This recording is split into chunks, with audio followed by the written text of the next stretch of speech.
Hey everybody, it's your friend and your guy and your favorite privacy watchdog, Gardiner, the Linux gamer. So, there's some big news coming from Google. I'm a little late on this because I wanted to wait and see if any other stuff would trickle out about this, but no, it's kind of just it's kind of its own little weird thing.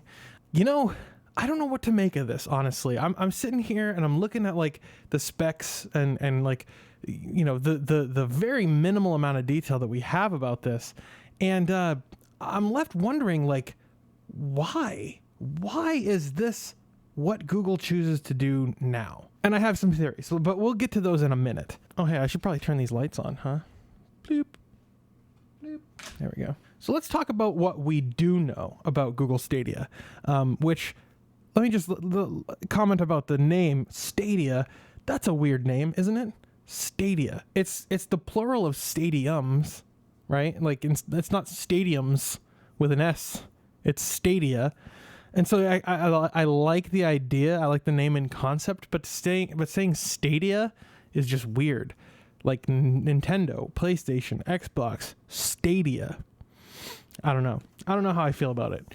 But let's talk about some of the things that we know about Stadia. The controller is going to directly connect to the internet. And from what I gather, the controller will actually connect directly to the server that you're playing on. It doesn't interact with your Chromecast or your PC at all. It goes over the internet directly to the server. And honestly, I think that might be one of the best things about this. It's one of the most original concepts. The idea that it's cutting out the middleman of your PC to take that information, encode it, and send it to the server. I think that makes sense. I think that's a good way to perhaps cut down on latency. But also, your controller is going to need to be updated constantly, right? Google just will, probably without your knowledge or consent, update your controller on you all the time. Just like they do with Google Home or any of the other hardware devices that they have in your house.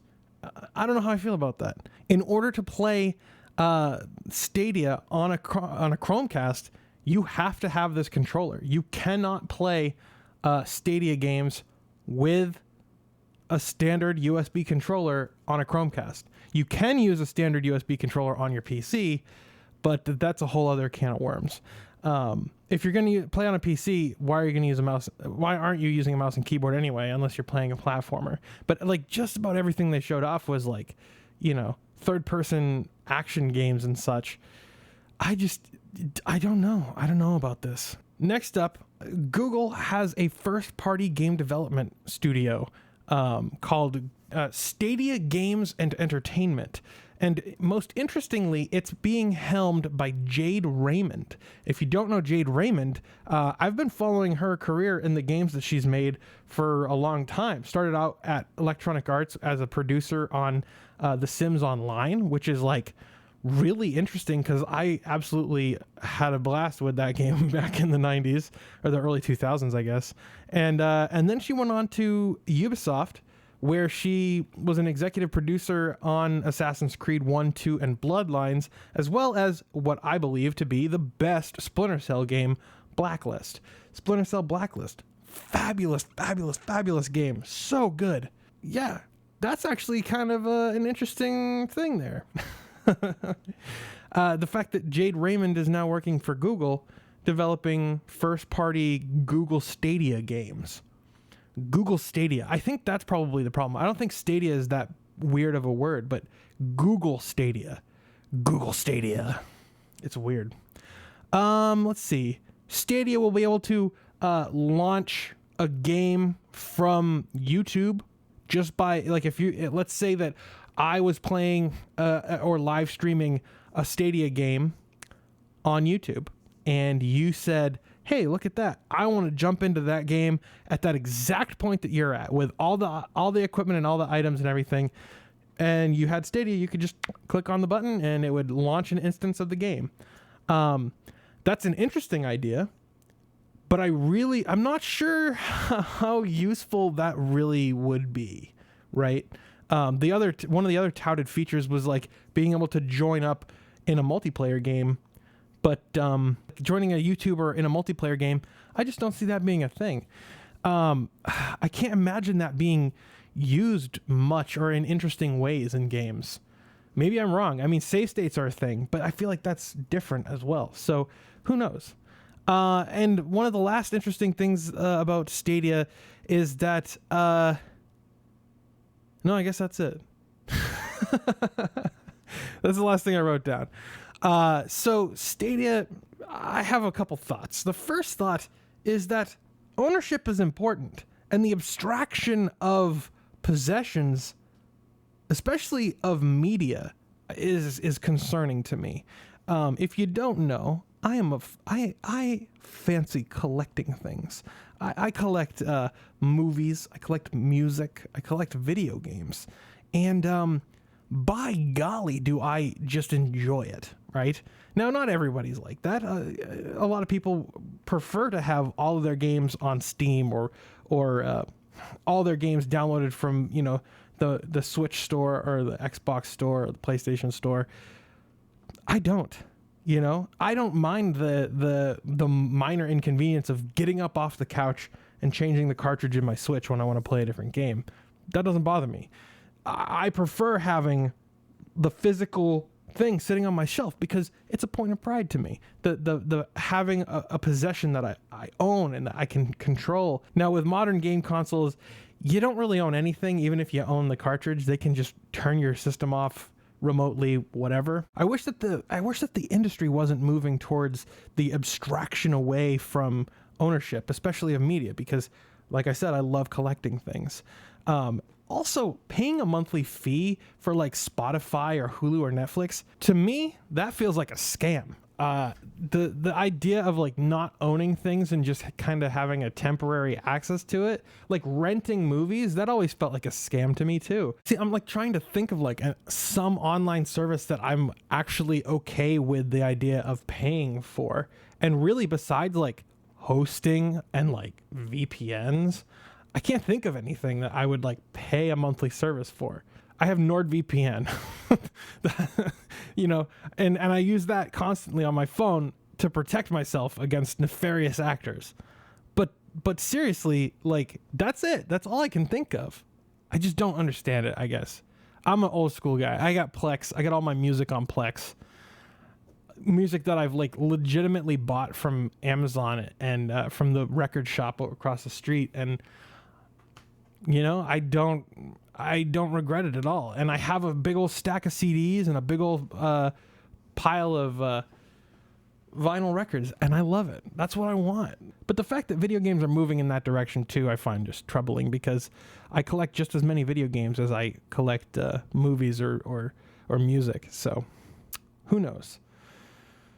Get off my lawn. All right, the next problem is latency will be an issue, and there's no way around it. If anyone can solve the latency problem, it's probably going to be Google, but you can't change the laws of physics. Like, depending on the proximity to the servers or your internet speed or how reliable your connection to the internet actually is, you could be looking at a frustratingly laggy, unstable gameplay session. And I can't fathom having that be the norm. Like, the most impressive thing to me about playing a game on my TV is the fact that, like, you know, you can watch gameplay footage on YouTube, but then you play the same game on the same screen and it looks so beautiful, crystal clear, sharp image, perfect image. And then you go back to YouTube and you're like, wow, all that detail is just gone, because YouTube, it compresses all of that video information and just eliminates a bunch of what I would consider very crucial detail. So the idea of like streaming a game, even if it's at 4K 60 frames a second, you're going to lose so much visual information in the trip between the server and your screen. I just can't see that being viable for someone like me who has good eyesight and who really cares about the visual quality. I can't see that. I see that this is going to be appealing to parents who aren't gamers and who just want to shut their kids up. You know, here, play Google Stadia. I don't give a crap. Shut up. Leave me alone, kid. That's what I see this being. Like, kids are going to play this, that kids are going to grow up playing this, and it's just going to be an inferior experience. And I was on Brian Linduke's show, and I was trying to explain this. I don't feel like I did a good job of it, but I'll try again and probably fail. When I was a kid, I was very susceptible, very perceptive of lag in games. I never could get over the fact that some games just felt wrong. There was a delay between when you would hit the button and when the action would take place on the screen. And in certain games, I would actually get motion sick because of that delay, or that the not one-to-one correlation. So not all kids, I'm not saying all kids are gonna have are just gonna be okay with like the lag and the terrible quality, but I just see that this is gonna be a terrible quality solution, and you know, it's not going to work for people who are used to playing on dedicated hardware in their living room or on their desktop. I just can't see this working for those use cases at all. And maybe they're not trying to compete with that, but knowing Google and knowing how they operate, I definitely think that their goal is nothing less than complete and utter industry domination. The other thing that really kind of gets my goat is that the features that they've shown really aren't that impressive. I mean, sure, you can like jump into a game with your favorite YouTuber if they allow it and the game provides for that functionality. And sure, you can like share states between players over YouTube. But really? I mean, seriously, like those are not like killer features. Those aren't features that are going to like make people be like, you know what I'm missing in my life? Google Stadia. No, I'm sorry, but that's just, they're not killer apps. Maybe if they had their own first-party games that really took advantage of those types of features, maybe I'd actually change my mind about that. But I really don't think that kind of stuff is what the industry is looking for. It doesn't pique my interest. And now it's time to put on your tinfoil hats, my fellow conspiracy theorists, because I think that this might be a way for Google to try and like slyly crowdfund in quotes, like a GPU compute cluster for their AI to grow more advanced with their features. And honestly, like, I don't think that that's too far off the mark. I mean, what better way to power neural networks than with graphics cards? And you're gonna need a hell of a lot of graphics cards if you're Google and you want to run a service like Stadia. So maybe in the downtime, they're gonna be mining Bitcoin and providing AI compute in the cloud. I don't know. Who knows? The next major problem with this is that Google is probably just going to end up retiring this service in a few years' time. They've done this with 70 odd projects that they were like, no, we're dead serious about this. Some of the people behind Stadia have said, no, this is different, but can we really trust what the people at Google say about like this is different this time? I don't know. Seems like Boy Who Cried Wolf kind of on its head. I don't know. Google to me is an untrustworthy company. They do a lot of things that are just horrific, and they do a lot of things that are good too.